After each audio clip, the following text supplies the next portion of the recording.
Les camarades étudiants, votez pour une vision, votez la personne qui vous a convaincu. Ne votez pas parce qu'il est de votre faculté, ne votez pas parce qu'il s'agit de votre délégué ou de votre... L'autorité qui vous impose à voter tel candidat, c'est cette autorité qui ne vit pas vos réalités, qui ne souffre pas comme vous. Votez la personne qui a une vision d'amener les changements à tout ce que nous traversons. Au-delà des mots, au-delà des discours, au-delà des promesses des campagnes, l'Université pédagogique nationale traverse une période électorale. Mais une véritable question reste: quels objectifs concrets doivent porter les futurs représentants des étudiants? Mesdames et messieurs, bienvenue dans votre émission Fais entendre ta voix. Je suis Enis Bolika, votre animatrice. Aujourd'hui, nous recevons sur ce plateau un candidat au poste de coordonnateur titulaire des étudiants, afin de discuter sur sa vision, sur projet d'avenir. Bonjour madame.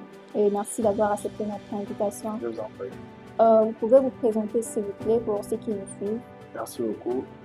Je suis Makina Mwaoula David, candidat au poste du coordonnateur titulaire de l'Université pédagogique nationale. Ok, merci. Alors, pour commencer, pourquoi avez-vous choisi de porter votre candidature au poste de coordonnateur des étudiants et quelle vision vous pensez apporter? Merci beaucoup madame pour une si bonne question. Déjà, il s'agit, au-delà des ambitions, comme vous l'avez dit tantôt, il doit y avoir quand même une bonne motivation claire qui doit motiver une personne à aller postuler au poste du coordonnateur. Pour moi, personnellement, ce qui m'a motivé à postuler à ce poste, déjà, je vous informe que j'ai fait 5 ans depuis que je suis à l'IPN. Aujourd'hui, je suis en Master 1 et depuis que je suis à l'IPN, il y a certaines réalités quotidiennes que j'ai vécues, que j'ai continué à vivre à l'IPN, qui m'ont motivé à postuler pour essayer un peu à mon niveau d'apporter un certain changement au niveau des étudiants. Ok, merci beaucoup. Beaucoup d'étudiants estiment que leurs représentants ne leur défendent pas réellement. Et vous pensez être différent de cela ou vous ferez la même chose? Très bien, merci pour cette question si pertinente. Déjà, il s'agit d'une personne à une autre, il s'agit du leadership. C'est vrai, moi qui vous parle aujourd'hui, étant candidat, hier j'étais un simple étudiant où nous avions un coordonnateur, ou soit où nous avions plusieurs coordonnateurs qui sont passés. Ça a toujours été une déception totale lorsque nous faisons confiance aux personnes qui devaient nous représenter et au finish, ils n'arrivent pas vraiment à faire ce que nous entendons d'eux. Déjà, la différence avec moi, je peux dire qu'elle est certaine. Pourquoi? Parce que je suis victime de plusieurs réalités qui rongent la communauté étudiantine. Et si j'arrive là à dire oui, les étudiants de l'IPN nous font confiance et qu'on y arrive, si vraiment il y aura une différence, parce qu'à notre tour, étant victime, nous allons essayer un peu de faire ce qui peut arranger les amis. Alors, qu'est-ce qu'ils peuvent attendre de vous comme futur représentant? Merci beaucoup. Déjà, c'est une question qui touche directement à notre vision et nous n'allons pas peut-être étaler ici en détail, mais quand même, avec les grandes lignes, on peut toutefois essayer un peu de flasher notre vision. Ce que les camarades doivent attendre de nous, c'est ce changement certain, c'est ces coordonnateurs qui ne seront pas silencieux, parce que déjà, il y a un adage qui dit « Rester silencieux face à un problème, c'est faire partie du problème ».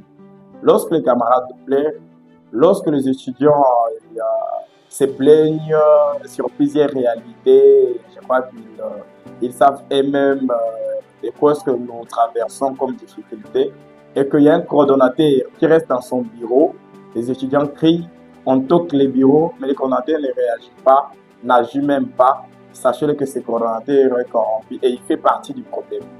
Un coordonnateur est celui qui doit agir, qui doit répondre. Il y a stimulus et il y a une réaction. Et c'est ce genre de coordonnateurs que les camarades étudiants doivent attendre. Ah ok, merci beaucoup. Est-ce que vous pensez que la politique influence-t-elle les élections? Merci beaucoup. C'est une question si profonde. que nous allons essayer un peu de répondre avec beaucoup de sagesse. Oui, je dirais la politique influence les élections, mais pas forcément un grand pourcent. Déjà, ce sont les élections qui sont libres et démocratiques. D'ailleurs, je dois insister sur ça. Aujourd'hui, vous allez voir que même dans nos différentes facultés, il s'agit des élections à la coordination où chaque étudiant est libre de voter la vision qui les convainc. Mais vous allez voir qu'aujourd'hui, les votes sont influencés par certaines personnes que nous ne pouvons pas citer ici. Je dirais, tout d'abord, disons que les élections doivent être libres et démocratiques. Les camarades étudiants, votez pour une vision, votez la personne qui vous a convaincu. Ne votez pas parce qu'il est de votre faculté, ne votez pas parce qu'il s'agit de votre délégué ou de votre... L'autorité qui vous impose à voter tel candidat, c'est cette autorité qui ne vit pas vos réalités, qui ne souffre pas comme vous. Votez la personne qui a une vision d'amener les changements à tout ce que nous traversons. Madame, la politique influence les élections. Oui, comprenez, aujourd'hui, tout est politisé, donc il n'y a rien à ajouter là-dessus. Ok, merci. Sur les conditions d'éthique, les étudiants se plaignent que non, ne sont pas accompagnés, il y a trop de frais à payer. Apparemment, j'ai entendu dire qu'il faut payer 4 francs normalement. Il y a beaucoup de frais à payer. Est-ce que vous pensez changer quelque chose sur ça? Merci beaucoup. C'est comme je le disais tantôt, un coordonnateur et un bon coordonnateur, c'est lui qui sait non seulement rester dans son bureau, être là, être appelé coordonnateur, représentant des étudiants, tout simplement. Mais ces coordonnateurs, lorsqu'il y a un souci, lorsqu'il y a les plaintes auprès des camarades d'étudiants, ils s'élèvent, ils descendent sur le terrain, ils s'imprègnent de la situation et ils cherchent les autorités compétentes pour qu'il y ait une solution. Madame, sur la question qui concerne l'accumulation de plusieurs frais, moi je dirais, tout peut être clair. Mais lorsque ces camarades d'étudiants ne sont pas au départ expliqués, on ne les amène pas à la compréhension de ce multiple frais, vous allez voir que ça va être un sérieux problème que nous allons interpréter souvent autrement avec les incompréhensions. Mais sachez-le que tous les frais que l'université fixe, les autorités de l'université fixent, est quand même justifié. Question d'avoir un bon représentant qui s'imprègne de la situation auprès des autorités et qui fait comprendre cette situation aux amis pour que les amis puissent trouver ça normal. Il s'agit juste d'un accompagnateur à la hauteur. C'est ce que je dirais. Merci. Alors, quel message adressez-vous aux étudiants qui ont perdu confiance en leurs représentants des étudiants? Parce qu'aujourd'hui, nous voyons un représentant des étudiants qui fait beaucoup dire, faire des promesses, des mots, des discours, mais à la fin, il n'y a rien qui se passe. Merci beaucoup, madame, pour cette question. En tout cas, avec beaucoup de sérieux, chers camarades étudiants, ce que j'aurai comme message pour vous, c'est que je compte vous transmettre en ce moment. C'est question de... Je me mets à votre place. Faire confiance 3 fois 4 fois, ça devient un sérieux problème. Je nous demande tous de nous faire confiance. Nous avons été victimes comme vous. Et si aujourd'hui nous avons décidé de postuler, ces réalités-là que nous avons tous traversées, que nous continuons à traverser, qui nous ont motivés, d'essayer un peu d'être mieux placés, de trouver des solutions. Sachez-le que les votes doivent quand même nous demander beaucoup de conscience en place. N'allez pas voter comme les Quinois le disent, kiboudi. Votez pour sa faculté, votez parce que ton délégué t'a imposé, votez parce que ton 0D, ton CECAF t'a imposé. C'est une grosse erreur. Un étudiant, c'est un responsable. Comment un responsable doit être imposé, doit être intimidé? Vous êtes responsable de votre propre avenir, de votre propre vie étudiantine. Alors, prenez votre responsabilité à main, choisissez une bonne personne et faites-nous confiance. Vous n'allez pas les regretter. Nous sommes les candidats numéro 1. Ce n'est pas un simple numéro. Ça a quand même une signification dans un monde quelconque, entre guillemets. Les numéros que nous avons, c'est les numéros de vote le plus facile à ne pas oublier. Une fois devant vos bulletins de vote, crochez le numéro 1 des candidats Makina Mwaoula David. Alors, une dernière question avant de finir. Voulez-vous changer de mentalité? Et puis, évidemment, vous changerez les mentalités en étant sonné, en mettant des chansons, des sonnets ou des chansons qu'elles entendent pendant les campagnes électorales, des chansons un peu bizarres. Êtes-vous prêt à diriger ces gens-là pour habiller des gens conscients, pour aider la société en mieux, parce que nous sommes dans un milieu universitaire. Madame, merci pour la question. Déjà, une petite rectification de votre part.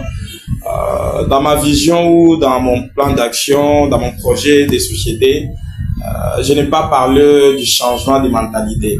Un étudiant, c'est un responsable. On peut dire respect à cet étudiant. L'étudiant, sa mentalité n'est pas si biaisée pour que nous parlions du changement des mentalités. Moi, je ne peux pas être là pour employer des mots qui ne respectent pas les étudiants, par exemple, changer de mentalité. L'étudiant, s'il devient, je ne sais pas comment, il devient un peu turbulent, sachez-le que ça dépend des réalités qu'il est en train de vivre sur le terrain. Il est en train de s'adapter de son environnement, des difficultés de chaque jour, de plaire, des plaintes chaque jour. C'est ce qui nous pousse à devenir un peu, de quitter nos casquettes de responsables. Et ça, un peu de mettre cet étudiant dans ses propres conditions de vie académique. Vous verrez qu'un étudiant ne sera pas, je ne sais pas comment turbulent, il ne sera pas, d'ailleurs, les étudiants ne sont pas des sonnés. Il n'y a pas une mentalité à changer, madame. Il y a des situations à changer, pas une mentalité à changer. Donc, c'est un peu ça par rapport à ça. C'est un peu d'arranger. Il n'y a pas les changements de mentalité chez les étudiants. J'ai beaucoup de respect chez mes camarades étudiants. Et donc, il y a des situations à changer qui nous rangent, qui dérangent notre communauté étudiantine, mais il n'y a pas de mentalité à changer. Ok, voilà, nous sommes à la fin de notre émission. Merci à notre candidat, à notre invité d'avoir accepté aujourd'hui notre invitation. Mesdames et messieurs, merci de nous avoir suivis. Vous étiez très nombreux à me poser la question. Et bien, quand est-ce que les candidats vont passer pour exprimer de leur vision, parler de leur vision, de leur projet. Et surtout, merci à vous aussi de nous avoir suivis. Et n'oubliez pas d'aimer, de partager et de vous abonner. À très bientôt. C'était sous la supervision de Patrice Lumumba.